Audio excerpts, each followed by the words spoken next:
کی آیت کی میں نے تلاوت کی تھی آپ کے سامنے کہ فَأَرْسَلْنَا عَلَيْهِمُ الطُّوفَانَ، کہ اس کے اندر اللہ تعالیٰ نے بنی اسرائیل کے واقعات کو بیان کیا کہ جب بہت تفصیل سے میں پیچھے سے نہیں بتا رہا، اللہ تبارک و تعالیٰ نے جب موسیٰ علیہ السلام کا اور فرعون کا مقابلہ ہوا جادو کا، کہ موسیٰ علیہ السلام کو اللہ نے 2 نشانیاں دے کر بھیجا فرعون کے پاس، ایک ید بیضا، ان کا ہاتھ چمکتا تھا سورج کی طرح، اور ایک ان کا عصا، ان کی لاٹھی، جب اس کو زمین پر ڈالتے تو سانپ بن جاتا۔ جب کسی قوم کی عقل ماری جاتی ہے نا، مت ماری جاتی ہے، تو اس کے ساتھ ایسے ہی ہوتا ہے۔ وہ معجزات کو دیکھ کر بھی وہ یہ سمجھتے ہیں کہ بس دنیا کی کسی وجہ سے، جیسے آج ہماری مت ماری گئی ہے، بد سے بدتر حالات ہمارے ہوتے جا رہے ہیں، کبھی یہ وائرس، کبھی یہ وائرس، کبھی یہ بیماری، کبھی وہ بیماری، بجائے اس کے کہ ہم اللہ کی طرف رجوع کرتے، ہم توبہ کرتے، گناہوں کو چھوڑتے، ہم ان بیماریوں کا علاج تلاش کرتے ہیں، اللہ تعالیٰ دوسری بیماری بھیج دیتا ہے۔ لوگ کس کو سنبھالو گے؟ تو انہوں نے جب ان 2 نشانیوں کو دیکھا، فرعون نے کہا کہ بھائی یہ تو جادوگر ہے، ہم اس کا مقابلہ کریں گے۔ پھر جادو کا مقابلہ ہوا، موسیٰ علیہ السلام اور بنی اسرائیل کے فرعون کی قوم کے جو جادوگر تھے، 70,000 یا 72,000 جادوگر تھے،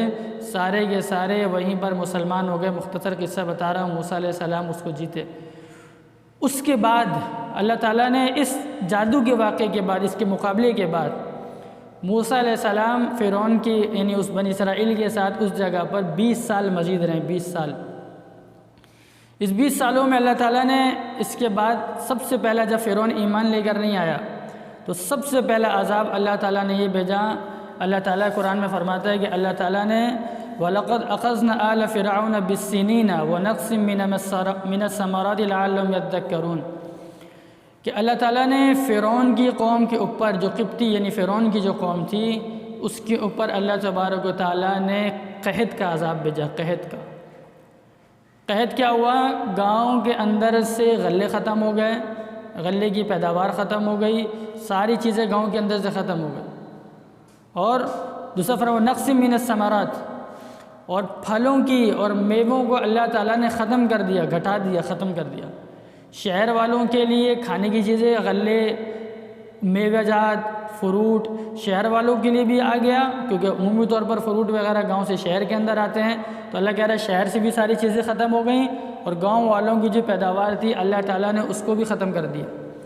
یہ عذاب 7 سال رہا ان کے اوپر، 7 سال، 1 سال نہیں، 2 سال نہیں، 7 سال فرعون کے اوپر یہ عذاب رہا۔ فرعون کی قوم کے اوپر قحط سالی آئی، جب ان کا سب کچھ کھانے پینے کا کش ختم ہو گیا، پھر وہ موسیٰ علیہ السلام کے پاس آتے تھے اور کیا کہتے تھے کہ اے موسیٰ، آپ اللہ تبارک و تعالیٰ سے دعا کریں، اللہ تعالیٰ ہماری اس پریشانی کو، اس مصیبت کو ختم کر دے گا تو ہم ایمان لے کر آ جائیں گے۔ موسیٰ علیہ السلام چونکہ اللہ کے نبی ہیں، وہ چاہتے ہیں قوم ہدایت لے آئے۔ موسیٰ علیہ السلام نے اللہ سے دعا کی، اللہ تعالیٰ نے اس عذاب کو ہٹا دیا 7 سال بعد۔ پھر بجائے یہ ایمان لانے کے، توبہ کرنے کے، دوبارہ پھر یہ گناہوں کے اندر موسیٰ علیہ السلام کو اور بنی اسرائیل کو ستانے میں لگ گئے۔ جیسے آج ہمارا حال ہے، شروع میں کرونا آیا، موٹی سی مثال بتا رہا ہوں، پچھلے 2 سال پہلے کرونا آیا، رمضان کے اندر مساجد بھری ہوئی تھیں اور جگہ نہیں تھی، لوگ مسجدیں بند کر رہے ہیں تو لوگ بھاگ بھاگ کے آ رہے ہیں، بھائی ہمیں بھی دیواریں کود کر آ رہے تھے مسجدوں میں، بھائی ہمیں بھی جمعہ پڑھنے دو، ہمیں بھی جمعہ پڑھنے دو۔ حکومت کی طرف سے سختی تھی، ہمیں بھی پڑھنے دو، 2 جماعتیں ہو رہی ہیں، کئی مسجد میں 3 جماعتیں ہو رہی ہیں، حالات خراب تھے، مسجدیں بھری ہوئی تھیں۔ اور جو حالات آہستہ آہستہ آہستہ ٹھیک ہوتے گئے، ہم آہستہ آہستہ آہستہ ہم اپنی دوبارہ ٹریک پہ چلے گئے، آہستہ آہستہ وہی فلمیں، وہی ڈرامے، وہی بے حیائی، وہ فحاشی، وہ بد نظری، آزادی اور یہ فلانا، ہم دوبارہ ان گناہوں کے اندر مبتلا ہو گئے سارے۔ تو ہمارا حال وہ بنی اسرائیل کی طرح ہے، جو حال بنی اسرائیل کا ہوا تھا۔ تو 7 سال کے بعد جب وہ ایمان لے کر نہیں آئے تو اللہ تعالیٰ نے پھر ان کے اوپر دوسرا عذاب بھیجا۔ کیا بھیجا؟ اللہ کہہ رہا فَأَرْسَلْنَا عَلَيْهِمُ الطُّوفَانَ، اللہ تعالیٰ نے ان کے اوپر طوفان کا عذاب بھیجا۔ طوفان، پانی کا عذاب آیا، پانی، اتنا پانی، اتنا پانی، اتنا پانی کہ ان کے محل، ان کے گھر، ان کی کھیتی باڑیاں، ان کی سواریاں، ان کی ساری چیزیں پانی کے اندر ڈوب گئیں، پریشان ہو گئے، زندگی محال ہو گئی۔ جیسے آج بارشیں ہوئی ہوئی ہیں چائنا کے اندر اور ایسے بہت سی جگہوں کے اندر بارشیں ہوئی ہوئی ہیں جس کی وجہ سے زندگی محال ہوئی ہوئی ہے۔ اللہ کے بندے، یہ بارش اپنی مرضی سے تھوڑی برستی ہے، ایسے انسان ترس رہا ہوتا ہے، قحط آیا ہوا ہے، بارش ہو جائے، بارش نہیں برستی، اور کہیں پر برستی ہے تو ایسی برستی انسان اس کو، یہ بھی ایک عجیب اللہ کا نظام ہے، اللہ کی قدرت ہے کہ بادل آسمانوں پہ کھڑے ہوتے ہیں، بادلوں سے ہمیں نظر آتا ہے بادلوں سے بارش ہوتی ہے، ہمیں سائنس کیسے گھماتی ہے، بادلوں سے بارش ہوتی ہے، کسی کی طاقت ہے، مجال ہے، جاؤ ان بادلوں سے بارش نکال کے دکھاؤ، آسمان پہ کھڑے ہیں بادل، گھنے بادل ہیں، بالکل گہرے کالے بادل ہیں، بھائی بارش برسے گی، سالوں گزر کے بارش نہیں ہو رہی ہے، کسی کی طاقت ہے، ہمت ہے، بادلوں سے جا کر بارش لا کے دکھا دو، اور جب بارش برسنے لگ جائے،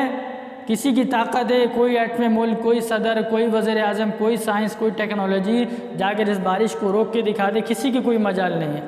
یہ اللہ کا نظام ہے، ہم اللہ کے نظام سے ٹکر نہیں لے سکتے، ہماری عقل ماری گئی ہے۔ تو اللہ تعالیٰ نے پہلا عذاب بھیجا طوفان بھیجا پانی کا، ان کی ساری چیزیں، کھیتی میتی سب کچھ ان کا اس کے اندر ڈوب گیا، سب کچھ اس کے اندر برباد ہو گیا ان کا۔ 7 دن تک یہ عذاب رہا، 7 دن، ایک ہفتے کے دن شروع ہوا اور اگلے ہفتے سے پہلے ختم ہو گیا، 7 دن تک یہ عذاب رہا۔ پھر موسیٰ علیہ السلام کے پاس آئے کہ اے موسیٰ، اگر آپ اللہ سے دعا کر دیں، ہم توبہ کر لیں گے، ایمان لے کر آ جائیں گے، ہم چھوڑ دیں گے ساری چیزوں کو، بنی اسرائیل کو چھوڑ دیں گے۔ موسیٰ علیہ السلام نے اللہ سے دعا کی، اللہ تعالیٰ نے چھوڑ دیا۔ پھر روایت کے اندر آتا ہے 3 ہفتے یا 4 ہفتے، یعنی 1 مہینہ، 1 مہینے تک اللہ تبارک و تعالیٰ ان کو مہلت دیتا تھا کہ بھائی اب یہ ایمان لے کر آ جائیں، اب توبہ کر لیں۔ پھر جب انہوں نے دیکھا جب پانی خشک ہو گیا، ظاہر سی بات ہے زمین نے پانی پی لیا تو غلہ نکلنے لگا ہے بھائی، دوبارہ سے غلہ نکلنے لگا اور سرسبزہ نکلنے لگا، تو انہوں نے یہ سوچا یہ تو ہمارے فائدے کے لیے ہوا تھا۔ پھر وہ لوگ جو ہے راستے سے ہٹ گئے۔ 1 مہینے بعد اللہ تعالیٰ نے ان کے اوپر جرادہ، ٹڈیوں کا عذاب بھیجا۔ ٹڈی کیا بھیجی اللہ تعالیٰ نے؟ ٹڈیاں ایسی بھیجی کہ جن ٹڈیوں نے ان کی جو کھیتی تھوڑی تھوڑی نکل رہی تھی، جو کھیتی تھی اس کو بھی کھا لیا، جو غلہ،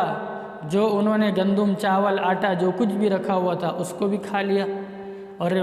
تفسیری روایت کے اندر آتا ہے کہ لکڑی کی جو چیزیں تھیں، یہاں تک کہ ان کے لکڑی کے دروازے، ان کے لکڑی کے چارپائیاں، لکڑی کے کرس، جو کچھ بھی تھا لکڑی کا، ان ساری چیزوں کو 1 ہفتے میں ٹڈیاں چاٹ کر گئیں، ختم، کھڑکیاں دروازے تک کھا گئیں ان کے۔ پھر یہ موسیٰ علیہ السلام کے پاس آئے کہ اے موسیٰ، اب ہم ایمان لے کر آئیں گے، آپ اللہ تبارک و تعالیٰ سے دعا کر لیں، ہم توبہ کرتے ہیں۔ موسیٰ علیہ السلام نے اللہ تعالیٰ سے دعا کی، اللہ تعالیٰ نے اس عذاب کو ختم کر دیا۔ جیسے یہ عذاب ختم ہوا، ختم ہونے کے بعد پھر یہ لوگ پھر گئے، پھر انہوں نے توبہ کرنے سے انکار کر دیا کہ اب ہم توبہ نہیں کریں گے، پھر توبہ کرنے سے انکار کر دیا۔ پھر اللہ تبارک و تعالیٰ نے 1 مہینے کے بعد ان کے اوپر تیسرا عذاب بھیجا، والقمل۔ قمل عربی زبان میں 2 چیزوں کو کہتے ہیں، ایک گھن کا کیڑا، گھن ہوتا ہے نا، گھن، وہ گھن جو چاول کے اندر ہوتا ہے، گندم کے اندر ہوتا ہے، جو کھوکھلا کر دیتا ہے اس کو کھا کے۔ مثال کے طور پر لکھا ہے کہ اگر وہ 10 کلو گندم پیسنے جاتے،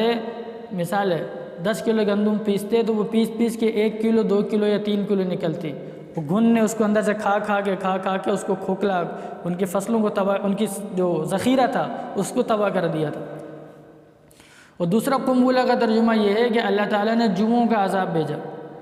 جوئیں کیا تھیں کہ وہ جوئیں اتنی زیادہ ان کے جسم پہ جوئیں بھر گئی تھیں، اتنی زیادہ بھر گئی تھی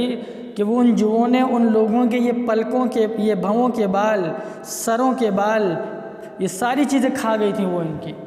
اتنی جوئیں بھر گئیں، جہاں بیٹھے کھجلی، جہاں بیٹھے خارش، ادھر خارش ادھر خارش، جوئیں نے ان کے بالوں تک، ان بھووں کے بالوں کے، سروں کے بالوں تک کو کھا لیا تھا۔ ایسی حالت ان کی، ایسے بے چین، ایسے پریشان ہو گئے۔ پھر بھاگتے موسیٰ علیہ السلام کے پاس آئے کہ اے موسیٰ، آپ اللہ تعالیٰ سے دعا کریں، ہمیں ایمان لے کر آئیں گے، ہم توبہ کرتے ہیں۔ موسیٰ علیہ السلام نے اللہ سے دعا کی، اللہ تعالیٰ نے عذاب کو ہٹایا، پھر وہ لوگ پھر گئے، جیسے آج ہمارے